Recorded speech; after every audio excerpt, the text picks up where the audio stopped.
ಪೇಜಾವರ ಶ್ರೀಗಳು ಮತ್ತೆ ಇಫ್ತಿಯಾರ್ ನಡೆಸಿದ್ರೆ ರಕ್ತಪಾತ ಮಾಡ್ತೀವಿ ಅಂದಿದ್ದ ಪ್ರಮೋದ್ ಮುತಾಲಿಕ್ ತಲೆಮರೆಸಿಕೊಂಡಿದ್ದಾರೆ. ಇವತ್ತು ಖುದ್ದು ಸಿಎಂ ಸಿದ್ದರಾಮಯ್ಯನವರೇ ಪ್ರಮೋದ್ ಮುತಾಲಿಕ್ರನ್ನ ಹಿಡಿದು ಒಳಗೆ ಹಾಕಿ ಅಂತ ಆದೇಶ ಮಾಡಿದ್ದಾರೆ. ಬೆಂಗಳೂರು ಪೊಲೀಸ್ ಕಮಿಷನರ್ಗೆ ಖುದ್ದು ಸಿದ್ದರಾಮಯ್ಯನವರೇ ಆದೇಶ ಮಾಡಿದ್ದಾರೆ. ಆ ಮುಖ್ಯಮಂತ್ರಿಗಳ ಆ ಹೇಳಿಕೆಯನ್ನ ನೀವು ಒಂದ್ಸಲ ಕೇಳ್ಕೊಂಡು ಬನ್ನಿ.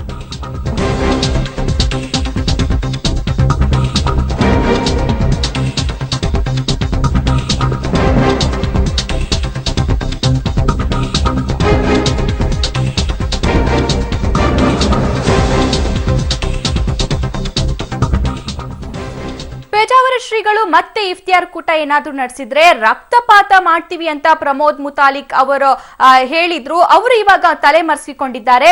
ಇವತ್ತು ಖುದ್ದು ಸಿಎಂ ಸಿದ್ದರಾಮಯ್ಯನವರೇ ಪ್ರಮೋದ್ ಮುತಾಲಿಕ್ರನ್ನ ಹಿಡಿದು ಒಳಗೆ ಹಾಕಿ ಅಂತ ಹೇಳಿದ್ದಾರೆ. ಬೆಂಗಳೂರು ಪೊಲೀಸ್ ಕಮಿಷನರ್ಗೆ ಖುದ್ದು ಸಿದ್ದರಾಮಯ್ಯನವರೇ ಈ ಖಡಕ್ ಆದೇಶವನ್ನ ಕೊಟ್ಟಿದ್ದಾರೆ.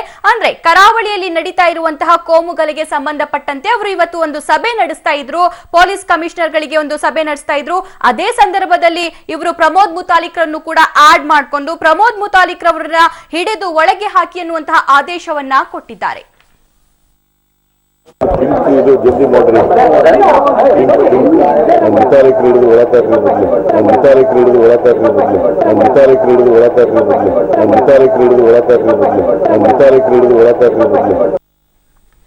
ಓಕೆ, ಇದೇ ವಿಚಾರಕ್ಕೆ ಸಂಬಂಧಿಸಿದಂತೆ ಹೆಚ್ಚಿನ ಮಾಹಿತಿಯನ್ನ ಪಡ್ಕೊಳ್ಳೋಣ ನಮ್ಮ ಪ್ರತಿನಿಧಿ ಮುರಳೀಧರ್ ಅವರಿಂದ.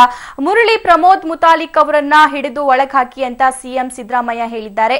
ಕಲ್ಲಡ್ಕ ಪ್ರಭಾಕರ್ ಭಟ್ ಆಯ್ತು, ಇವಾಗ ಪ್ರಮೋದ್ ಮುತಾಲಿಕ್ ಏನ್ ಹೇಳ್ತೀರಾ? ಪ್ರಮೋದ್ ಮುತಾಲಿಕ್ ಅವ್ರನ್ನ ಬಂಧಿಸ್ಲಿಕ್ಕೆ ಪ್ರಮುಖವಾಗಿ ಕಾರಣ ಇರೋಂಥದ್ದೇನಂದ್ರೆ ಕೃಷ್ಣ ಮಠದಲ್ಲಿ ಶ್ರೀಕೃಷ್ಣ ಮಠದ ಏನೈತೆ ಉಡುಪಿಯ ಕೃಷ್ಣ ಮಠ, ಆ ಮಠದಲ್ಲಿ ಇಫ್ತಾರ್ ಕೂಟವನ್ನ ಆಯೋಜಿಸಿದ್ರು. ಆಯೋಜಿಸಿದ ಸಂದರ್ಭದಲ್ಲಿ ಕೃಷ್ಣ ಮಠದ ಪೇಜಾವರ ಶ್ರೀಗಳ ವಿರುದ್ಧ ಒಂದು ಪ್ರತಿಭಟನೆ ನಡೀತು. ಪ್ರತಿಭಟನೆ ಸಂದರ್ಭದಲ್ಲಿ ಪ್ರಮೋದ್ ಮುತಾಲಿಕ್ ಅವರು ಅಂದ್ರೆ ಹಿಂದೂ ಧರ್ಮದ ಅವನತಿ ಆಗ್ಲಿಕ್ಕೆ ನಾವು ಬಿಡಲ್ಲ, ಹಿಂದೂ ಧರ್ಮದ ಅವನತಿ ಏನಾದ್ರು ಆಯ್ತು ಅಂದ್ರೆ ಪೇಜಾವರ ಶ್ರೀ ಅವರಿಂದ ಆಗಿರ್ಬೋದು, ಬೇರೆ ಯಾವುದೇ ಧರ್ಮದಿಂದ ಆಗಿರ್ಬೋದು, ಹಿಂದೂ ಧರ್ಮದ ಅವನತಿ ಏನಾದ್ರು ಆಗುತ್ತೆ ಅನ್ನೋ ಪರಿಸ್ಥಿತಿ ಬಂದ್ರೆ ನಾವು ರಕ್ತ ಹರಿಸ್ಲಿಕ್ಕೆ ಸಹ ಸಿದ್ಧರಿದ್ದೀವಿ ಅಂತ ಹೇಳಿ ಎಂದು ಪ್ರಚೋದನಾತ್ಮಕ ಹೇಳಿಕೆಯನ್ನ ನೀಡಿರ್ತಾರೆ. ಹೇಳಿಕೆಯನ್ನ ನೀಡಿದ ಹಿನ್ನೆಲೆಯಲ್ಲಿ ಅದು 1 ವಾರಗಳ ಬಳಿಕ ಹೈಗ್ರೌಂಡ್ಸ್ ಪೊಲೀಸ್ ಠಾಣೆಯಲ್ಲೂ ಸಹ ಪ್ರಮೋದ್ ಮುತಾಲಿಕ್ ವಿರುದ್ಧ ಒಂದು ಪ್ರಕರಣ ದಾಖಲಾಗುತ್ತೆ. ಅಂದ್ರೆ ಪ್ರಚೋದನಾತ್ಮಕ ಒಂದು ಹೇಳಿಕೆಯನ್ನ ನೀಡ್ತಾ ಇದ್ದಾರೆ, ಜೊತೆಗೆ ಒಂದಷ್ಟು ಜನಕ್ಕೆ ಪ್ರಚೋದನೆಯನ್ನು ಸಹ ಮಾಡ್ತಾ ಇದ್ದಾರೆ ಅಂತ ಹೇಳಿ ಪ್ರಮೋದ್ ಮುತಾಲಿಕ್ ಅವರ ವಿರುದ್ಧ ಒಂದು ದೂರು ದಾಖಲಾಗುವಂತದ್ದು. ಹೈಗ್ರೌಂಡ್ಸ್ ನಲ್ಲಿ ದೂರು ದಾಖಲಾದ ನಂತರ ಇದುವರೆಗೂ ಸಹ ಯಾವುದೇ ರೀತಿಯ ಆಕ್ಷನ್ಗಳು ಕೂಡ ಆಗಿಲ್ಲ. ಯಾಕಂದ್ರೆ ಅವರನ್ನ ಕರೆದು ವಿಚಾರಣೆ ಮಾಡಿರುವಂತದ್ದಾಗ್ಲಿ, ನೀವು ಹೇಳಿಕೆ ಕೊಟ್ಟಿರುವಂತದ್ದು ನಿಜನಾ ಇಲ್ಲ